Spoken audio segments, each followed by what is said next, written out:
So this used to be my old apartment. It's a 2-bedroom, as you can see. I used to live in here, and I got a second bedroom so I could rent it out to save money on the rent, of course. So the cash flow was really good, so much so I got a second apartment, and then I was gonna just keep this one on Airbnb. I had this thing listed on Airbnb probably for like 7 months. Girl, I got an eviction notice. These people called me and they told me they're gonna evict me for having it on Airbnb. Welcome back, I'm Zane Van Gogh, and you're watching Money Your Business, where what we focus on grows. In today's video, I want to walk you through how to set up an Airbnb business with little to no money by leveraging other people's properties the right way from start to finish. Also, I'm going to be covering critical key points as both a business advisor who have worked with a few clients in this space and an investor that you can implement to become a successful short-term rental host while maneuvering through any slow seasons or economic downturns. And of course, before we get started, be sure to smash that thumbs up button if you find any value in today's content, and consider subscribing to the channel where we talk all things business development and on occasions personal finance. Now, going back to that TikTok video really quickly, let me just share. Subletting a property that you don't own without permission of the landlord or the owner can result in major consequences. At the very minimum, yes, you can be evicted from the residence, but depending on the chain of events along with the jurisdiction of where the property resides, you can possibly face criminal charges, and overall, it's just not worth it. Now, the wonderful thing about Airbnb is that they built a business model that was designed so you don't have to own to host properties on their platform. After all, the company itself doesn't own any of the properties that it features. And I would say, outside of becoming a shareholder of REITs, which are real estate investment trusts, becoming a host on Airbnb or any other short-term rental platforms such as Vrbo or HomeAway is one of the easiest and most cost-effective ways to break into the real estate space while generating passive income without the expense of purchasing an actual property. Most commonly, there's what's called Airbnb arbitrage, which is the practice of renting a property from a landlord and subletting it on Airbnb for a much higher price. The benefit of this is that the landlord can make a steady income without the hassle of managing guests in the property, and on the flip side is that you will take over that role without having to invest in purchasing a property. Also, this allows you to generate income from short-term rentals without the long-term financial commitment of owning a property. But if you are someone who doesn't have the budget to rent out X number of properties, you can do what's called co-hosting, where you can position yourself almost as a property manager by partnering with an Airbnb host who has a property but just needs help managing it. The co-host will handle the responsibility of responding to guest inquiries, managing bookings, and or cleaning the property, while the primary host retains ownership of the property and receives a percentage of the rental income that you both can split depending on your co-hosting agreement. Now, regardless of whatever approach you decide to take, if you want to be successful at hosting or subletting properties that you don't own, you will need more than a corporate lease and permission from the landlord. You're going to need to have your affairs in order and some sense. Because now me, I'm in a frenzy. I gotta find a corporate lease. I gotta like legitimize my whole business. But I tried to think that I was gonna get away with it. No, you're not gonna get away, okay? If you're trying to get into Airbnb, do not get a residential lease and then think you're gonna get away with it. You cannot make this shit up. Because again, you have to secure your foundation before you secure your bag. So let's jump right into how you can set up your Airbnb business and secure your first listing the right way. Step number 1, become clear on your goals. That's right, before starting any business, you have to get clear on your purpose and your overall direction. Understand why you are entering into this space and what you would like to accomplish over time. Also outline the overall benefit for not only yourself, but for your potential partners and your customers as well. Step number 2, create a business plan. This step is critical and often overlooked. And the reason being is because many people that want to go the rental arbitrage route or to become a co-host are doing it as a side gig to make a quick dollar rather than looking at it as an actual business that can create a lucrative source of revenue well into the future.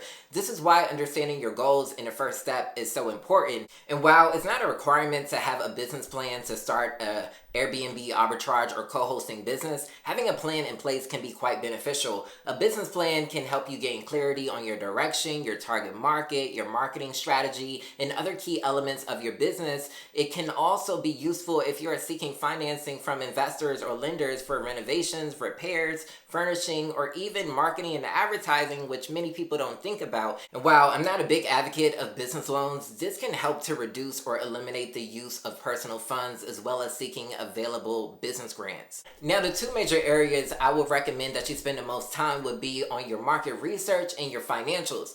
With your market research, I recommend beginning your search with the laws and regulations of short-term rentals in your targeted area, especially if you're doing rental arbitrage. You should want to know if it's legal and if you need any permits or short-term rental license. Next, within your market research, you need to pinpoint the best location or locations to operate. I would personally consider areas that many people frequent, and that would be in close proximity to main attractions. Also, I would consider areas that are easily accessible and safe. Additionally, it's important to outline the type of properties that you want to host, the availability of listings in your targeted area, as well as the current going rate of rentals. And you can easily gather this information by doing a quick Google search or checking out available rental listings on Zillow. And finally, your competition. With your competition, you should identify who they are, where they are located, how much they're charging, their unique selling proposition, and their occupancy rate, which should be at least 70%. And to assist you with the search, I recommend checking out airdna.co, where you can gather all this information for free by simply signing up for an account. And now moving on to the second main area, which is your financials, and step number 3. Step number 3, prepare your financials. As I often share with business owners as it relates to their financials, remember, your numbers tell a story, and understanding that story can either make or break your business. See, with launching any successful business, this story starts with your budget. When preparing your budget, I want you to consider all costs for starting and operating your business, to include renovations and furnishing, marketing and advertising, cleaning and maintenance. And if you're within the Maryland, DC area and you're looking for a reliable cleaning service, drop a comment below or send me a message through my website as I have a referral. Next, consider any property acquisition costs if you're doing rental arbitrage, and a reserve account or an emergency fund of at least 3 to 6 months based on your total operating costs to cover any unexpected expenses or possible vacancies, which we're going to touch on a little later. Now, for a complete walkthrough of preparing a business plan, I encourage you to check out our service-tailored business plan templates that will provide you with all the necessary tools, strategies, and resources to guide you through the entire process. And as a pre-warning, because I know some of y'all get excited when y'all see a price tag on something compared to what's free on the internet, but I assure you that you will not be disappointed. Our materials are derived from my experiences working closely with the Small Business Administration, which has enabled me to discern effective approaches for both product and service-based businesses, which is why our templates are tailored accordingly. Our aim is to reduce discouragement and confusion while promoting certainty when it comes to preparing business plans. So to learn more, check out the link within the description box below. Step number 4, get legal. When I say get legal, I want you to get your legal affairs in order. First is the setting up of your business structure. Personally speaking, I suggest incorporating as an LLC to gain that limited liability protection to shield yourself from the business, and you can simply register for an LLC by visiting your local Secretary of State's department. And as a quick side note, when creating your company's name or outlining its purpose, please avoid using the words real estate, simply because real estate is viewed as a moderate to high risk industry, and it can make it difficult to apply for funding opportunities in the future. So definitely try to avoid it when establishing a rental arbitrage or co-hosting business. Secondly, registering your EIN.